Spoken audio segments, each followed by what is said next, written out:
Good morning. Welcome to the Leeds Indic Trails. This morning it's 5:20 a.m. and we are going to go on a Mylapore festival walk with Chennai's own historian V. Sriram. Sriram, very happy to be with you on this festival walk. Thank you, Sandhya. Thank you for coming here today, and for being part of this. It's a very pleasant morning By for the Chennai walk. standards. Yeah, by Chennai standard. Yes.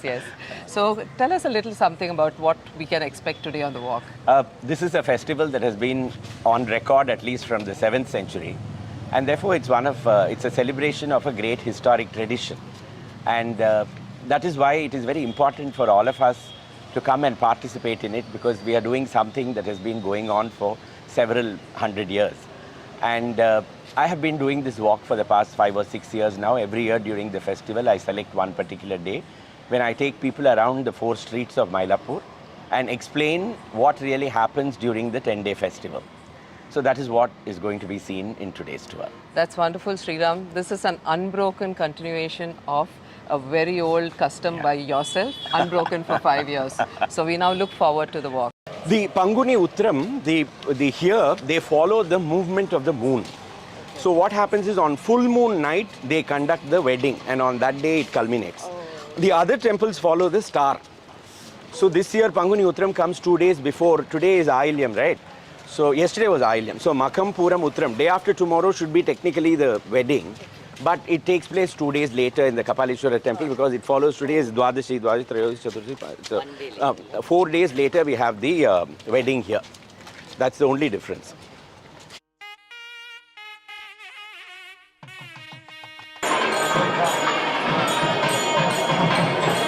So at the rear is as beautiful as the decoration is in the front. So mun azhagilum pin azhagam. That is, even in whatever he is in front, he's equally attractive when you look at him from the back side. So is he lounging, or he is seated with one leg folded and the other one, the resting. This is called typically this is known as the Virasana. So he is seated with one leg folded, the other one dangling down, with the consort by his side, and you can see the small skanda who has been placed just next to him. Don't miss the little skanda over there, right there, next to Kapali, on the lap of Kapali. A small icon dressed just like Kapali. Kapali has got the main leg folded and all that. You've got the tiny skanda next to him. Yes. And then there is Karpaka Piriyavide, the consort, who is in the yellow, who much to my distress is always covered with flowers and is never smothered with flowers for some reason. And then you have Singaravelar on that side. But this little icon of skanda is a detachable icon. It rests on a moving pedestal, so it facilitates alankaram very easily. So on Arvati Mover Day, you will actually find it seated on the lap of Kapali, like a father keeping his son like this and bringing him out in procession to show the whole kingdom. That is how it will be. Okay, now they'll do the Nevidyam, where you will find that they'll hold up a curtain to cover the Nevidyam so that people don't get to see. They've done it already. Now they'll do the Kumbha Harati.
Influenced by the British, orchestral music.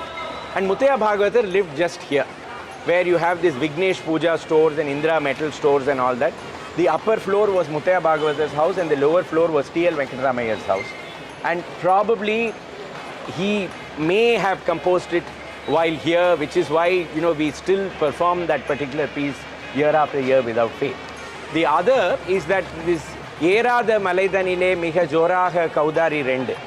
That is Pammal Samadha Mudaliyar's composition originally, and later used in Thooku Thooki, the film. So the Pammal Samadha Mudaliyar was trustee of this temple between 1905 till the 1930s. Maybe it has something to do with him. Then, of course, you have the East India Company compositions, which is all the Scottish reel, for He's a Jolly Good Fellow, and all that, which, also we have in Dikshitar's Notuswara Sahityams and Tyagaraja's Ramin Suvare Barura and all that. That is because the East India Company itself had a very strong connection with this particular Kapalishwara temple festival. As to what that connection was, we must go to one of the pandals, and that is where it's the right place for us to find out what that history is all about. And then the procession will move on. It gives a moment for the bearers also to take a break and relax and refresh. And in front of some of the important locations in Mylapore, like for instance the 1 year Dharma Paripalana Sabha, the 1 year Sangam is one of the oldest Sangams that patronizes this temple festival and the temple itself. The 1 year community itself is very closely associated with the temple. None other than governors of Madras during the British East India Company days, Lady Elizabeth Willem, the wife of the Justice of the Madras, not High Court but the Supreme Court of Madras at that time, in the 19th century, they have all given records of how they would come and wait here in the 1 year Sangam Mandapam with chairs being placed for them to witness the festival coming to its climactic moment or the festival leaving at various times. So the 1 year Sangam is a very important location, and if you look at it over here, you will find that now, multiple colors are used in all the pandals, especially the decorations that come on all the poles. You'll find green, you'll find red, you'll find yellow, multiple colors. Now the Indian society keeps changing and evolving over a long period of time, which sometimes we record, sometimes we don't record. From the 15th, or actually from the time of the Cholas themselves till the 19th century, you had two vertical divisions in Tondai Mandalam society. One was called the Idangai and the other was called the Valangai. The left hand and the right hand castes, as they were documented in East India Company records, but they come from Chola times onwards. During the time of Rajaraja, it is said that the Idangai was asked to stand on the left hand side of the king every time he came to a temple festival.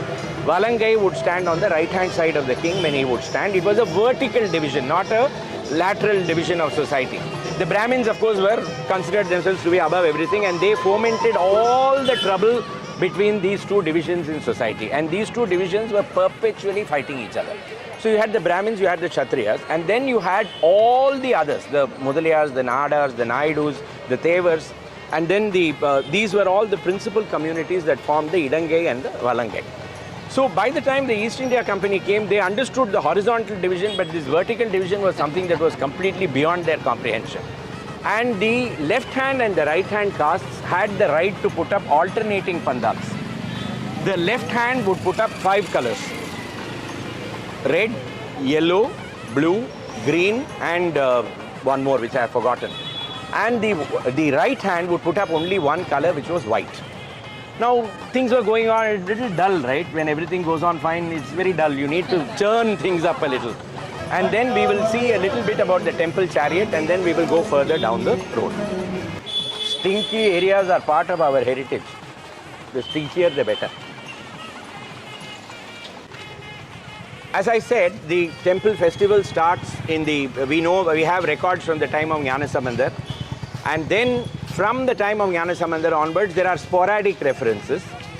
Then we also know that sometime the temple was facing the sea. Today the temple faces the opposite direction. So Kapali was originally facing the sea. Oorthirai velai ulavum madamailai கூர்த்தரு வேல்வல்லார் கொற்றம் கொள் சேரிதனில் கார்த்தரு சோலை கபாலீச்சரம் அமர்ந்தான் ஆதிரை நாள் காணாதே போதியோ பூம்பாவாய். In that location where the water is coming and lapping the temple walls, in that Thirumailai, கூர்த்தரு வேல்வல்லார் கொற்றம் கொள் சேரிதனில், that community which uses sharp spears. Now what is that community? Velalar and fishery. Rendu irukkalam. There are two meanings to this whole thing. It could be either that they were fishing using sharp spears, or they were the traditional community that was using a spear as its weapon, which is the Velalar community. Velalar, the Velanmai, we say they were agriculturists and all that. The original is supposed to be that they were holding the veil. Kurtaru Velvallar Kotramkal Sheritanil, Kartaru Sole Kapalicharam. It was so densely wooded that sunlight was not coming in at all. In that orchard, Shiva was seated, in that grove Shiva was seated, and people celebrated the Thiruvadirai festival, which happens in the month of January. So Samandar sings of it like that. So these were the communities, and the temple was clearly facing the waters. Now somewhere in the intervening years we have lost our history. We don't know what happened. Today it is very clear, we are very clear about many things these days, which we were not clear all along for many days. And they say that the Portuguese came and they demolished the temple. Very simple. Portuguese came, they demolished the temple. But the Portuguese, even when they were here, we have some faint vestiges of records to indicate that the temple continued to be where it was. I'm not holding a candle for the Portuguese or any such thing, but I'm just saying it because in 1540s, Aliya Ramaraya, the son-in-law of Krishnadevaraya, sent a message by the people over here saying that the Portuguese are dominating the area so much that we are unable to conduct the temple events. So temple was still there 100 years after the Portuguese had come. Aliya Ramaraya decides to come here on a visit, but then he is given so many gifts by the Portuguese that he doesn't land up. Thereafter, the temple vanishes. And by the time you come to early East India Company records, there is a dilapidated pagoda by the sea. That's all we know. Then around the beginning, towards the end of the 17th century, Indians have become very prosperous. We are always that professional class, right? We try to identify what is the latest job that is going around. AI is now the thing. In those days, language translation services was the thing. Because you had the Portuguese, then you had the Dutch, then you had the French, then you had the Danes, you had the English. You had to learn multiple languages and translate for them into the local language, which was either Tamil or Telugu, as Kautilya would be speaking over here. So they were the Dvibhashis, men who spoke two languages. So they made a lot of money because neither of the transacting parties knew the language of the other party. So the difference always was going into the Dubashis' pocket. Dubashis were notoriously evil. They were highly corrupt. They did every crime possible. As they grew older, they wanted to go to heaven. So they spent money on temples. Dharmam. That is the whole thing. So Natu Subbaraya Mudali, in whose name there is still a street over here in Mylapore, he adopts the Kapalishwara temple, transfers whatever was left into a central location. And that is how the temple comes to be built over here. Even today, when you enter this entrance of the temple, if you look to the right wall, you'll find a tiny 6 inches effigy of a husband and wife with their hands like this. That is Subbaraya Mudali and his wife. So the temple Gopuram was only up to the first level. It was not up to the multiple levels that you see. Now Kapali, who was facing the east, now is facing the west. Why? Every time you relocate a temple, the Agama Shastras decree that the deity should face the opposite direction to what it was originally facing. And the other interesting thing is, Singaravelar, the Murugan in this temple, has got a Dvajastambam in front of him. Kapali also has a flagstaff. What is a flagstaff? It indicates that that deity has got right to come out independently in procession. So Kapali has got the right to come out independently. We have seen him today. Singaravelar also comes out independently in procession on Taipusam, Kritikai, then Surasamharam. All these festivals, you'll find Singaravelar coming out by himself, uncaring of the father, and no band baja. He comes out himself and he goes around the temple four streets. So he is also a principal deity of this temple.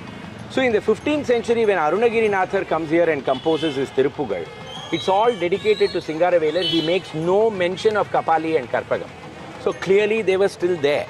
And the temple of the Murugan was here. Later, when Subbaraya Mudali built the Kapalishwara temple, he must have amalgamated the entire thing into one common shrine, retaining the independent right of the other deity, which is Singaravelar.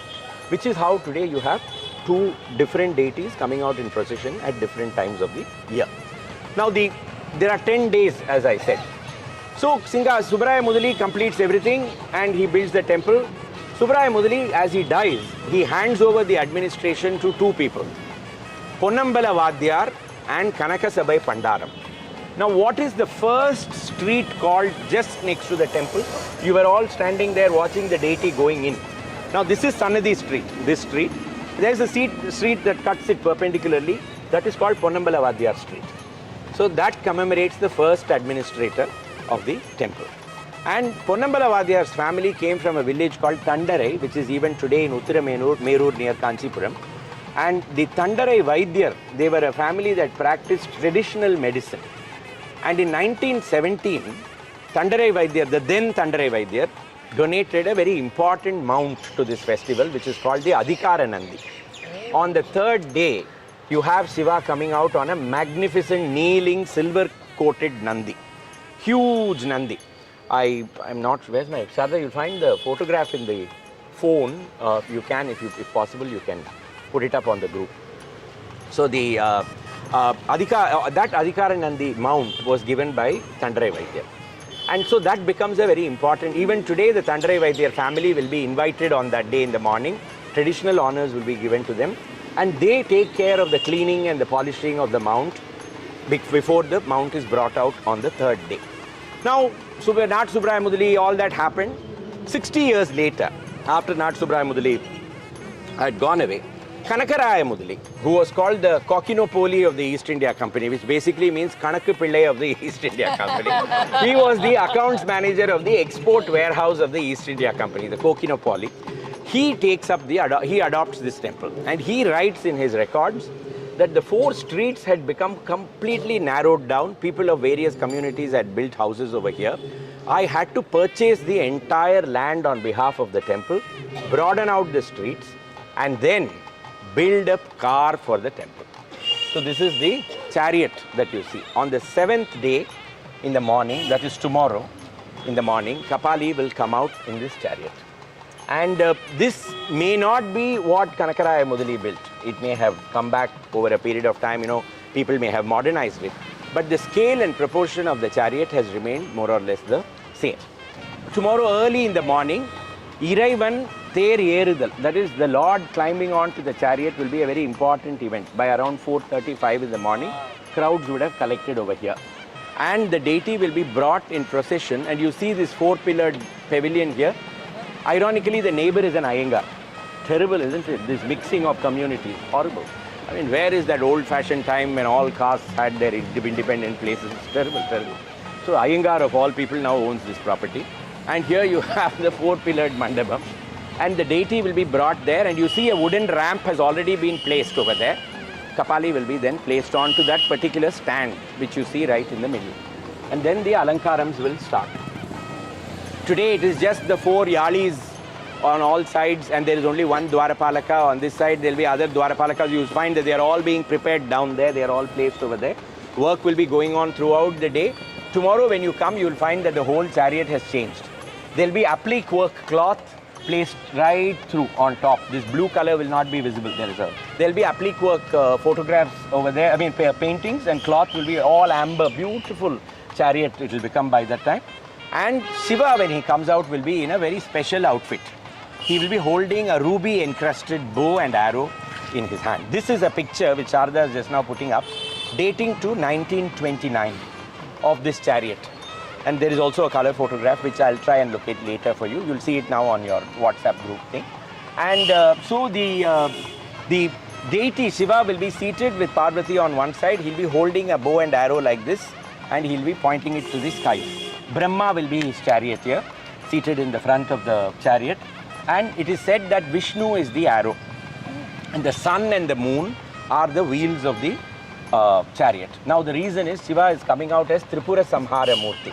He is coming to destroy the three worlds, one made of gold, one made of silver, and the other made of iron, which are floating around in the heavens and which are owned by the three Rakshasas, Tarakaksha, Kamalaksha and Vidyunmali.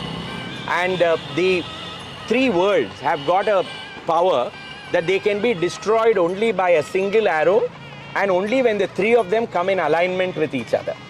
So all the gods contribute in this Tripura Samhara event. Vishnu becomes the arrow, and Meru becomes the thread of the tip of the arrow. Vasuki becomes the rope by the string of the bow. Brahma becomes the charioteer, and the sun and the moon become the two wheels, and then Shiva sets out.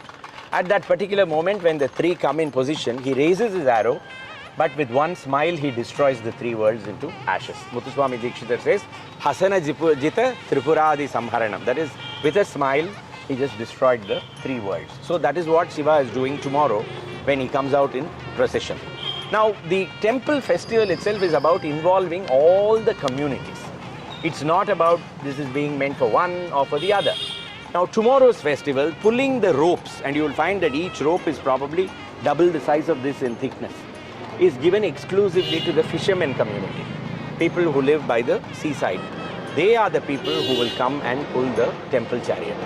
And the temple chariot will start out from here. Again, Ganesha in a tiny chariot, you'll find all the chariots are here. They will all be assembled by this evening. They'll completely different they will be. And they will come out, they'll start at 6 in the morning. And by 11 or 11:30, they would have gone all around and they will come back to this particular point. The deities will not be removed from the chariots. They'll be kept there. The whole day, people will assemble in queues to climb up and go and see the deity and then come back.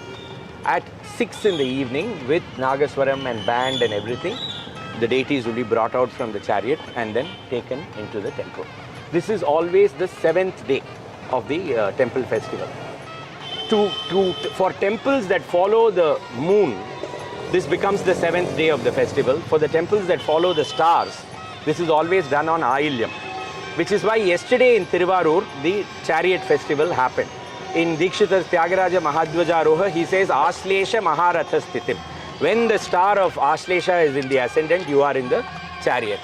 So that is what is depicted on the 7th day of the festival. The deities will come out onto the chariot. The chariot will then be led all around. Now, as I said, communities. So the goddess's chariot will be pulled and pushed in the old days by the Devadasis. The courtesans would do it, and helping them would be the transgenders. And today, we don't have courtesans. You find the transgenders come and they fulfill that duty even today. So there was a sense of inclusivity of bringing people in. The Ganesha and the Chandikeshwara will be by small children, because they have to get experienced in this activity, and as they grow older, they must be responsible for taking this procession out. It's a community event, right? So this is how the festival actually goes on and carries on over a long period of time. Now let's go down this street and then go on to the other side. So tonight Kapali will have a good night's sleep. He'll come out in what is called Chautal Yane Vahanam today. So that will happen. He doesn't have rest. He has rest during the day. See, a king cannot rest. That is the whole concept. And why does he come out? Because in the entire community is meant to rejoice and participate. Because if the king, this is a very ancient Indian custom, that the king has to show that he is alive and well every day in the morning. Right. He'll have to come to the Jarokha Darshan, which is as it was called in the Mughal times. But it goes back right up to the time of the Guptas. That the king has to come out every day in the morning and show himself to the public that he is completely all right and well. So as long as Kapali is coming out in procession, what does it indicate? The kingdom is prosperous, the village is doing very well, people have the time and the money to celebrate the event in proper pomp and order, and therefore it becomes very vital to keep the festival going. Alive. Kapali has a duty. Yeah. And then in January, because he has now seen the terrestrial beings, he has also got to take care of his water bodies. Right. So in January, he'll have the Vasantotsavam when he'll step into the tank. Right. He'll have to inspect the quality of the water there. Now I think he shuts his eyes. And then he also goes to in Masi next month, in the previous month, he'll go to the waters in the sea. He'll bathe in the ocean. So he has got responsibilities at various times of the year to go and inspect. This is how you maintain the boundary of the village. Right. And you monitor, the deity has come all the way here. This is what we are wanting to point out. Yeah. That's very important. And interestingly, he's incorporated a whole, as the time has passed, he's incorporated different kinds of music and customs. That's right. Yeah. So, as you will notice, one very interesting aspect is that the temple Gopuram, till the 20th century, no temple in Madras city has got a Gopuram. All temples have a flat structure. Only one story. No temple in Madras. Whether it's the Tiruvatiyur Tyagaraja Swami temple, Tiruvanmiyur Marindishwara Swami temple, Parthasarathi Swami temple, they have no entrance Rajagopuram till the 20th century. One reason is that between the 16th and the 20th centuries, money was very scarce. We were under a colonial occupation and people were not so well to do, and therefore there was no interest in building a Gopuram. But prior to that, it's very likely that this was all sandy soil. Therefore, building a heavyweight Gopuram, with several floors above it, etc., was really not our own people who built huge Gopurams elsewhere just did not do it in this particular locality. In the 20th century, when Pammal Samanda Mudaliyar was the trustee of this particular temple, he was the one who really began the effort to build a Gopuram for this particular shrine. So in 1910, they collected enough money. The main persons behind this was a family of Chettiars in Triplicane who called themselves Gopuram Chettiars. They never even gave their names, finally. They donated money, other people gave money, and finally this Gopuram was constructed in 1910. Thereafter, you find other temple Gopurams are constructed in various other places. It's only in Chennai. Only in this coastal region, you will find that only the first level. So, when Nat Subraya Mudali constructed the temple, he clearly stopped with a granite first layer. Everything else, which is of brick and stucco and mortar, was constructed during Pammal Samanda Mudaliyar's time in 1910 and completed 5 years later or so. He also took up the renovation of the temple tank. Now I left you. Huh? Yeah, which is why you have a lot of Ravi Verma inspired, good, very good, sculptures that are over there, because this is not prior to Ravi Verma. By then our gods are all beautifully clad in Maratha style saris with the pleat, because he was inspired by, who was she? Anjani Bai Malpekar, the actress. She was the model. Today when we worship Lakshmi and Saraswati, it's actually either Anjani Bai Malpekar or Maharani Chimna Bai of Baroda, whom we are really worshipping when we are taking a look at them in our faint portraits. So Ravi Verma was they become very Maratha. You will find that the gods are wearing jackets, full length coats. See the blue and the pink deities over there holding up the mandapam like this. You can see that they are wearing full length coats on top of themselves. So he was very inspired by the colonial style. So the Gopurams. Now the company Bahadur, as I said, had decreed that the colors can only be in company style. So you have the white and you have the colors on top. Now, after a few years, once again the right hand and the left hand had to get together and fight. They wanted to keep the pot boiling, they're churning continuously. So this time the question came about as to whose Kodi flag will fly on the temple chariot. By the time Francis White Ellis, F.W. Ellis, who did a lot of work in Tamil, he was the collector of Madras, and he said the flag of St. George will fly over Kapali. So for a few years, you had St. George slaying the dragon coming out on top of the temple chariot and keeping the temple peace. Now, why was it necessary for the East India Company to get involved? They need not have bothered with it, right? Remember that they had just taken control of Mylapore. In 1749, Mylapore, which had all along remained under the Portuguese, and then the Golconda Sultanate, finally came back, was given to the English by the Nawab of Arcot. And it was necessary to show that they were as capable of continuing with local traditions as the earlier people had. Otherwise, they lose the support of the locals. So it was very important for them to maintain the peace. And for 5 or 6 years early in the 19th century, when there was a fight between the two Dharmakartas of the temple, East India Company funded the Kapalishwara temple festival by itself and said, we will worry about the accounts later. It is very necessary to keep the temple festival going. So this was the importance of the temple festival and the necessity to keep it going. Now you will find see, this is the outer bound of the 4 Madavidis. So Shengarinir Pullayar Kovil Street indicates that there was a small rivulet that went down this particular location with lotus, Shengarinir Poo. At the end of it, you have a very small Ganesha temple. So that's called the Shengarinir. This is now CP Kovil Street. We have initials for everything. A short distance away, you have MK Amman Kovil Street. MK Amman is Mundahakkanni Amman, who is one of the oldest guardian deities of this village. She is a Chola time Nisumba Sudani who has over a period of time morphed into a goddess, a guardian deity. A more important Nisumba Sudani that we have over here is called Kolaviji Amman. Kolaviji Amman is near the sea. And Kolaviji Amman is a fierce looking goddess with a slightly tilted in one direction, one leg uplifted onto a demon and holding a spear down on him. And every temple festival will start with 108 and later 1008 milk pots being taken to the Kolavidi Amman temple. So you first propitiate the guardian deities of the village. The community will collect the milk. 1008 pal kudams will be taken exactly 15 days before the temple festival starts over here. So and we have only two Kaval Devas. Yeah, then you have Angala Parameshwari, who is the fisherman's goddess. So you have several of them in this particular area, but these two are given particular importance, particularly Kolavidi Amman. Kolavidi Amman is really given the status of the guardian for the Kapalishwara temple and the village of Mylapore. So she is propitiated with 1008 pots of milk 15 days before the temple festival starts. And then that is the signal for the temple to gear itself up. All the mounds will be cleared, the flower orders will be placed, everything will get into momentum for carrying on the temple festival. And then 10 days before Panguni Uttram, the flag will be hoisted on the Dwajastambha. Now what is the meaning of this flag being hoisted? The flag is hoisted to indicate that the temple is in festival. And in the old days, remember, none of these things existed. So none of these buildings, they were all single-storied or at most double-story tiled houses. The Dwajastambham would be visible from the fields, and you will be able to see that the village has gone into festival mode. The other thing, why do you have Tavil and Nagaswaram? In the absolute silence of this area, or any area for that matter, it will carry up to the next village. And people will know that there is a temple festival that is begun over here. The processions will always begin with the bursting of firecracker. Why? People should hear and come and participate in the temple festival. Feeding will go on night and day during this time for the poor. Annadanam will happen.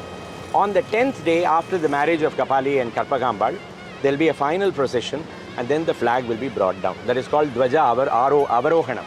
That is bringing down Kodi Irakkam. And once the flag is brought down, it's all over. Now, what is the significance of the flag over here? That's a very long story. But to just cut it and short, I'm going to say that this area was occupied by two kinds of Mudaliyars. One were the Sengunda Mudaliyar and the other one was the Tondai Mandala Mudaliyars. So the Sengunda Mudaliyars were also known as the Kaikolars. Kaikolars are the weaving Mudaliyars. They had participated legendarily as devotees of Murugan in the battle against Tarakasura. And after that battle was over, the Lord had said, you can never take up another weapon hereafter. You have to take up a bow which will be peaceful. Now, which is the bow that you take up which is peaceful? The one that controls the shuttle and the loom. So they become the Kaikolars. And their community has to be recognized, so they will weave the flag. But 2020, We didn't have. Which is why in 2021 there were two festivals. Every year the festival has to be conducted, so the next year it was conducted twice. First, 2020 they conducted it within the temple. Now look behind you. This is the narrowest lane in Mylapore. This is called Kacheri Lane. The reason it's called Kacheri Lane is that it connects to Kacheri Road on the other side. Kacheri is not music. During the time of the 17th century, when the Golconda Sultanate conquered Mylapore and held it, their court house was there. Even today, a mosque exists in that particular location, and that is why it is called Kacheheri. The court house is called a Kacheheri. Engaathu Mama kuda Kacheheri ki porar. That doesn't mean that he was going to sing in a place, he was going to court as a lawyer to practice. So this Kacheri Lane connects you to this Kacheri Road. This is where the Devadasis of the temple lived.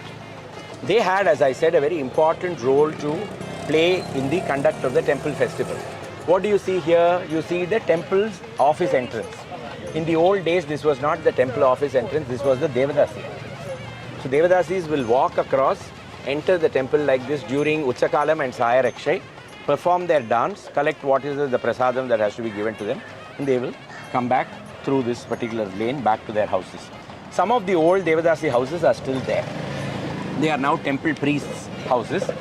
The latest decision by our wonderful government is to demolish them and to build modern structures over there. But anyway, everybody wants modern structures. We all live in modern houses. We can't live in a house like that. So we have to accept it and, let things move on. So this is where the Devadasis would come out from, and this is where, close by, there is a street called Matala Narayanan Street. Now, Matala Narayanan Street, lot of people say, is because the drummers and the veena makers are all there. Historically, there has never been a mention of a Matala Narayanan in the Kapalishwara temple. It could be Mandala Nayaka Street, which became Atal Narayanan Street, because he was a Vijayanagar and post-Vijayanagar general who was killed at the intersection of that street in the conflict with the Golconda Sultanate. It's very likely that it was named after him. But by the time the Devadasis had begun to be relocated here, that became very much the musicians' quarter. All the instrumentalists were living over there and they were coming out. Now the Devadasis, every pandal where the deity will stop, they will dance in front of it. And on the 9th day, see, as I said, there is some of the days are very important. So the first day, the second day, the first day in the night, Shiva just comes out under the Punnai Maram, which is the sacred tree of this particular temple. There is an effigy of the tree and Shiva is brought out in procession under that. Next day in the morning, he comes out under what is called the Surya Prabhai, with Karpagambal and Singaravelar coming out under simple pavilions. In the night of the second day, he comes out under the Chandra Prabhai, which is a moon circlet, and they come out on 2 different Vahanams by the side on that particular day. Third day onwards, the temple festival gathers momentum because you have the Adhikaranandi in the morning.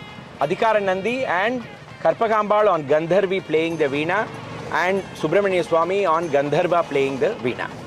In the night on that day, you have Bhuta Vahanam, Bhutaki for Karpagambal and Tarakasura for Kartikeya or Subramanya Swami. These are the vehicles that come out. 5th morning, simple procession going around with a pavilion, palanquin. 5th night, the Rishabha Vahanam. 6th morning, Rishabha Vahanam comes back to the temple, which is what we have seen today. Nothing beyond that. 6th night, you have what is called, on the 4th night, you have what is called the Naga Vahanam. Naga Vahanam is something else. Shiva becomes a Italian Romeo. On that day, you will find that there is a beautiful silver Vahanam, and you should see his pose. You know, he's serenading Parvati, who is just seated. They'll move the idol in such a way that it is almost as though they decorate it in such a way that it looks as though she is gazing at him. And he's got one very, how shall I put it, very swag look to himself, with one leg on the other leg, leaning back, and he's holding a veena and he's playing. It's almost as though he's a guitar hero, you know, serenading his beloved who is just next to him. So this is the Naga Vahanam. Then we have the Rishabha Vahanam, as I told you. 7th day, you have the Ter. 8th day, which is the most complicated festival of all the festivals, is the Arvati Mover. I'll tell you about the Arvati Mover when we go further down this particular street. But just remember that on the 9th day, Shiva comes out as a beggar. He comes out as Bhikshatana, technically completely in the nude. But now he looks like Yuri Gagarin or Neil Armstrong. He's completely covered with a kavacham and all that. It looks very ordinary. I don't like it. As a kid, I have seen that beautiful bronze being brought out for Bhikshatana, and that is the sight that has remained in my mind. Papanasam Sivan says, you know, Dyuti Migi Tirimeni Mududum Sambal Tadavi Tulanga Edir Mangayar Manam Cover Jagan Mohanan. That is what we wanted. We didn't want Kapali with a helmet and all that. But that is what he comes out as. On the modern times, things change.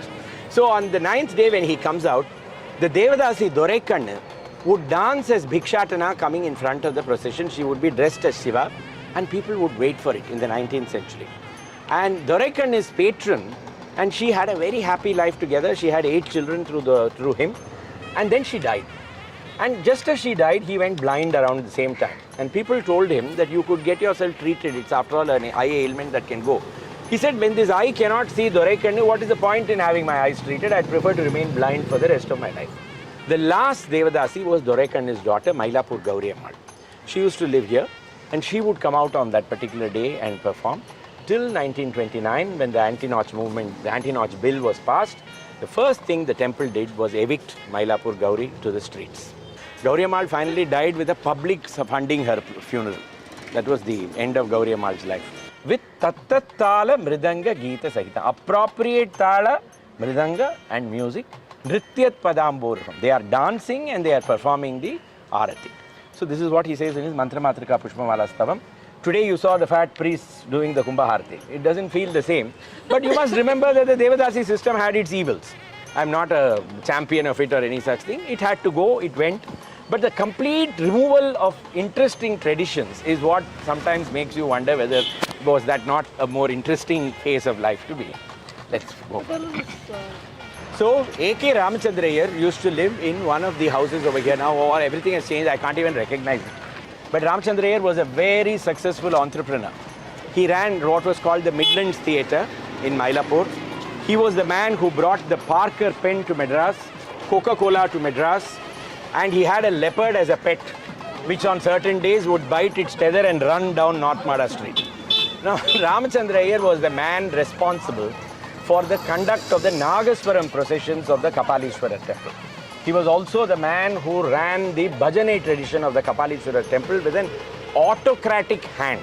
I mean, he was a tyrant. That was the only thing. No higher court of appeal. Later in life suffered from leprosy, other things, but was always known for his autocracy. People trembled with fear. What is it? Wept with delight at his smile and trembled with fear at his frown, like Ben Bolt's Alice. So that was the kind of man that we had, A.K. Ramchandra Iyer. And Ramchandra Iyer would organize the sequence. First will come Rajaratnam, then will come Tirupamburam, the next would Tiruvide Marudur, Veersami Pillai, then would come the Semponar Kovil brothers. So all of them would be told that during the Rishabhavahanam festival, each of you will have to come and participate in relay. And when Ramchandra Iyer's daughter Sunda got married, the same procession went around the 4 Mada streets as though it was Kapali himself coming out in procession with the 4 Nagaswaram performers and all that. And the famous story about Ramchandra Iyer is that he was also responsible for the bhajanes. Somebody told him, there is a man called Polagam Ramaya who is now known as Papanasam Sivan. He is living in Tanjavur area. He is very popular for conducting the bhajanes. You invite him. So in that era when you couldn't get on to WhatsApp and hi Ramaya, I'm Ramchandra Iyer, can you please come over? Sure thing man, and then one thumbs up and all that. And what about fee? Already G-paid to your account. Now those things didn't exist at that time. So the letter was sent and Sivan sent a letter back saying that everything is fine, I'll come over. So the day of the Rishabhavahanam festival arrived and Ramchandra Iyer pacing up and down the veranda because there is no sign of this man. Then somebody came along and told him that you see that thin emaciated creature standing there with the 4 cubic dhoti around its waist and vibhuti, this is Papanasam Sivan. So Ramchandra Iyer was very disappointed. His ISO 9000 specifications had not been met on how a Bhagavatar should really look. He thought somebody like Mangudi Chidambara Bhagavatar would arrive 48 inches circumference, 2 Sishyas holding, or Harikesannallur Muttaya Bhagavatar, he was very disappointed and he looked at him and then Sivan did a namaskaram. He banged the door shut on Sivan's face and went inside and sat down. Utsava Murti. It's the same on all the days of the... They are different. There are different icons. I think that is done more to keep the variety going. Right. And to prevent people from getting bored. Yeah, so he's in different poses, I'm assuming. Different poses, also different deities come. Kapali Bhavani Kana Kan Koti Vendum Kapali Bhavani Kana Kan Koti Vendum Kapali Bhavani Kana Kan Koti Vendum.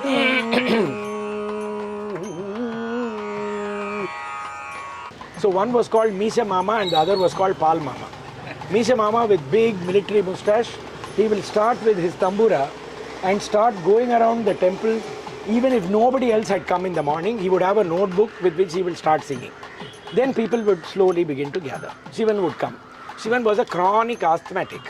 And his voice had failed even in the 1930s. And it is amazing, like Beethoven being deaf, that Sivan could give expression to his music with such a weak voice and create not just Carnatic compositions, but film compositions, orchestration, everything he was able to do. He was a genius. Boiled with all nuts and spices and all that. And if your music pleased him, he would give you a thimble full of it. If your music didn't please him, no amount of cajoling him will allow him to even part with a drop of that milk for you. And people will pass comments like, if the kapi is indifferent, the deduction.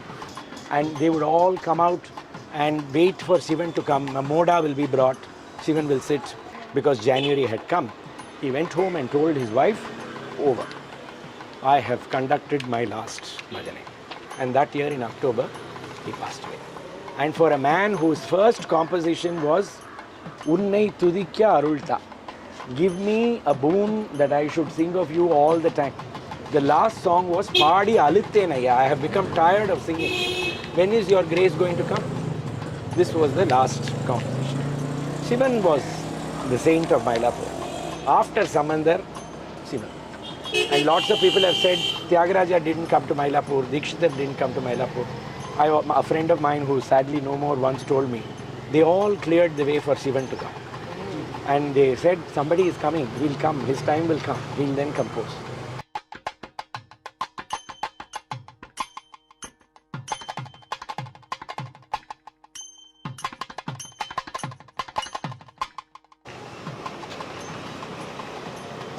So there you have Kapali in the traditional alankaram that he usually, the dress that he usually wears on this temple festival, and Karpagambal during the Navaratri festival. This is not the she's standing usually in these 10 days, but in Navaratri she'll be seated. So this is Kapali as he comes out. Now the reason why I brought you here is that the temple tank is a very important part of the temple rituals. Now traditionally, we come from a region which is starved of water. Can you hear me? People, so yeah. So we traditionally come from a region which is starved of water. So even before a temple is built, the plan is usually to find if there is a water source in that area which will support a settlement around it, a village, people coming and living over here. So you divine first for the water. And if there is no water, that plan will be abandoned. Place will no longer be used for building a temple. Now the Kapali temple, as I told you, relocated. And therefore, this particular land was a Muslim burial ground. The Nawab of Arcot had already come. This area had come under the control of the Nawabs of Arcot. The Nawabs gave this land for the digging of the temple tank. And even today, during the Vasantotsavam, Teppotsavam, which happens in January, when Kapali comes out on the float, the first invitee is the Nawab of Arcot, even today. And when I met Nawab Muhammad Abdul Ali, he told me, I love going to that festival. It's just that old age has come and I'm not going there anymore. But I always look forward to that event and I go and participate in it. And during Muharram, as long as taziyas had to be immersed, they used to do it in this particular temple tank. So in the middle you have what is called the Nirari Mandapam. Now the story is that, as I told you, Samandar in his Pumpavai Padigam. So there are 63 followers of Shiva. 63 Tamil saints are considered to be the followers of Shiva. There are 12 Tamil saints who are the followers of Vishnu, and 63 Tamil saints are the followers of Shiva. They are called the Arupattu Mover. 63. In that there are 3 women, Kareka Lamayar, Mangayar Karsiyar and Isaignaniyar. The other 60 are men. Some have very violent histories. You can't even absorb those stories anymore. Some are very moving. It's all it's a collection. This canon was put together in the 8th century by Sundaramurti, who is also one of the 63. And 3 out of them are given exalted status. Samandar, Appar and Sundaramurti. Samandar is called the son of God. Appar is called the slave of God. Sundaramurti is called the companion of God. So these are the 3 who are given exalted status. They have visited, all 63 are associated with some Shiva temple or the other. But the 3 traveled to the maximum number of shrines, and these shrines are known as Padal Petrus Thalams, temples that have received song from these 3 greats. The compilation of the works of these 3 is called the Tevaram. And Kapali, though he is mentioned in passing by Appar and Sundaramurti, it is only Samandar who came here. 63 followers of Shiva, the 63 Arvati movers, will come out as bronze icons, all of them with their hands like this and adoring Shiva and walking backwards. The procession, the palanquin will be carried backwards. Shiva will advance on them in a magnificent silver pavilion. Behind him will be Karpagambal, Singaravelar, Chandikeshwarar, they will all come. Deities from all the neighboring temples will join the procession. Mundakanni Amman will come, Kolavidi Amman will come, Vairamudi Swami will come from Chindadripet. All Thiruvalluvar will arrive. Every 1 year even Sai Baba came. So we have had all kinds of things happening. That procession will start at 3 in the afternoon when the temperature will be hellish. And it will continue to remain hellish till 11 at night. Around 3 lakhs or 4 lakh people will be here. pushing and pulling and jostling. And as Lakshmi Vishwanathan, the late Lakshmi Vishwanathan writes in her book, you can't walk on your own. The crowd will move you hither and thither, and then you progress along with them. That procession will go on till 11 at night. People will come from all around Tamil Nadu to participate in it. So You there have are so Mula many, Murtis and Utsava yeah, there are Murtis. so many Utsava Murtis And in in this one order temple. to, yes, and in order to not confuse us, under the base of every Utsava Murti, the name of the Nayanar is inscribed. Oh. So you don't mistake one for the One other. for the other, because they all similarly. No, they are not similar, but you should know the story to understand the icon. Custom, while you said, you know, the Devdasi custom has since gone, but the Odwars continue to be attached to the Very temple, much, right? very much.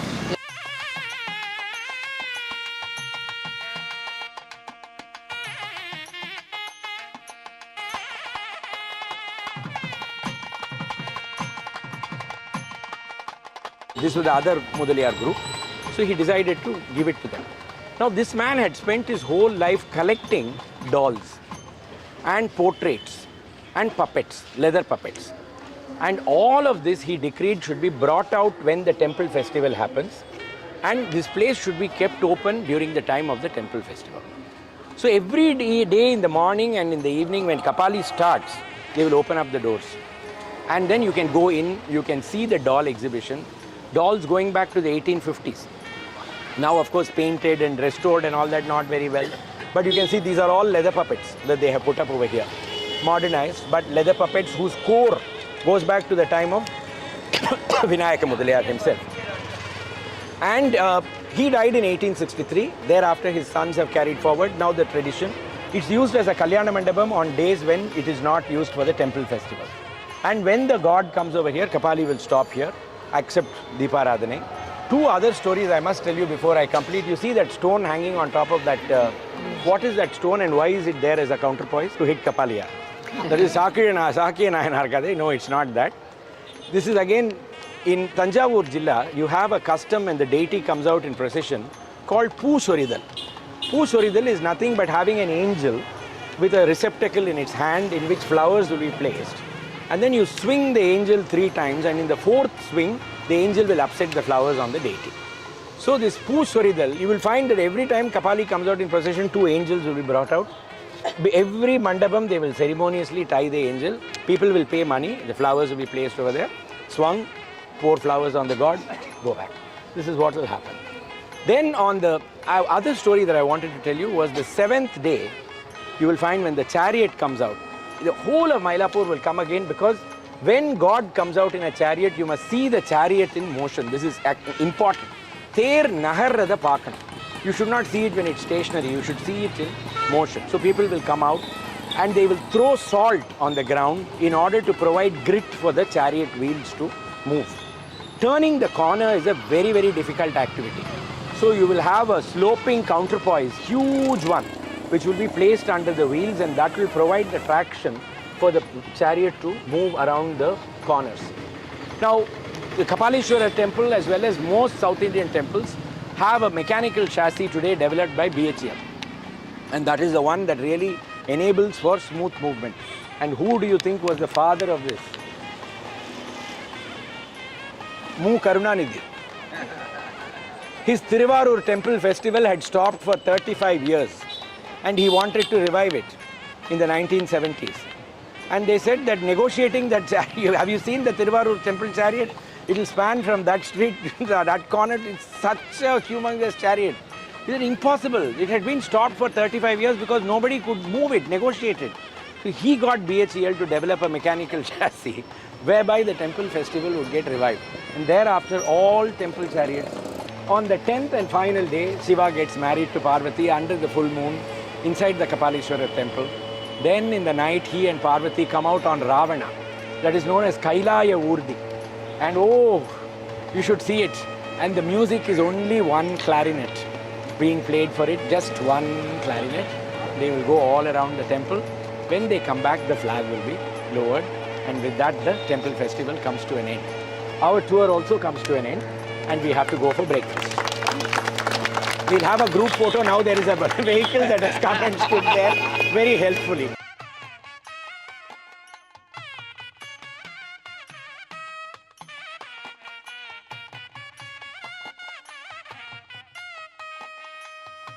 So the Teppakulam has its own history, isn't it? Yeah. So you talked about the Nawab of Arcot having contributed that land. So and they dug up the burial ground. Yeah. So it was consecrated afterwards? Must have been. Yeah. See, but then, you know, the way I look at it is Shiva himself has a very intimate association Absolutely. with this Masana. Yeah, So yeah. maybe they decided that, it isn't so bad after all to Yeah, have it over here. And yeah. when space is a constraint, you come up with all kinds of compromises and explanations. Absolutely. But it's a magnificent tank. Right. And it's also a very important charging point for the whole of Mylapore. Right. See, in 1975, the tank itself has got charging channels that come from various places. All the rainwater harvesting. Yeah, so from and- the PS High School ground is one of the most important channels. Right. In 73, they constructed this building in that corner, Right. and that cut off the water to the tank. Okay. So by 75, the tank went completely dry. I remember that. And except for a few years, Right. when it rained very heavily, there was no water. In the 90s, there was even talk of cementing this place and converting it into a bus terminal because they said there's no further water that's going to come. Right. Then, Shekhar Raghavan, who is really the father of rainwater harvesting in our city, he began a campaign for rainwater harvesting in various places. Jayalalitha went on television to appeal to people to conduct rainwater harvesting. Yes. They introduced rainwater harvesting to the Kapali temple. Okay. And in 1998 or 1999, it rained so heavily that the place just filled up. Immediately, every well in Mylapore got water. Recharged. Okay. So the temple tank is not just for the temple, it's For the whole entire locality. area. It's a lifeline Yeah. for the locality. Yeah. And even today, when you have high groundwater in Mylapore today is known for high groundwater. Right. At 10 feet, you are able to get water here. Yes. The tank is one of the important reasons for that. Yeah. What is sad is that rainwater harvesting requires continuous monitoring and maintenance. Very often people don't do it when the water level again goes down. So So that the underground aquifer is dead. But we depend on rainwater. rainwater harvesting, that is all. The old temple, the old temple from where the deity was shifted, it must have had a temple tank as well, isn't We it? don't know. Ah. Was the sea the temple tank? We have no idea. Yeah. That is what we have no idea. Okay. Thank you, Sriram. Thank you. Thank you for allowing Thank you the for lead being Indic here. Tales to accompany you on this Mylapore Festival Walk. Thank you. We'll hope to see more of this Sure. in our channel. Look forward. Thank you. We are in Ponnambala Vadiyar Street in the heart of Mylapore. This street leads to the entrance to the Kapali temple, the Gopuram to which you can see behind us, the very beautiful Gopuram. Mylapore itself is the heart of Chennai city, one of the oldest areas. The word Mylai itself conjuring visions of peacock, the area perhaps abundant in peacocks. And in one story, goddess Parvati herself is supposed to have taken the form of a peacock to worship Lord Kapali. Thank you for being with us on our festival tour with V. Sriram, Chennai's own historian. Until the next edition of the Lead Indic Trails, it's goodbye.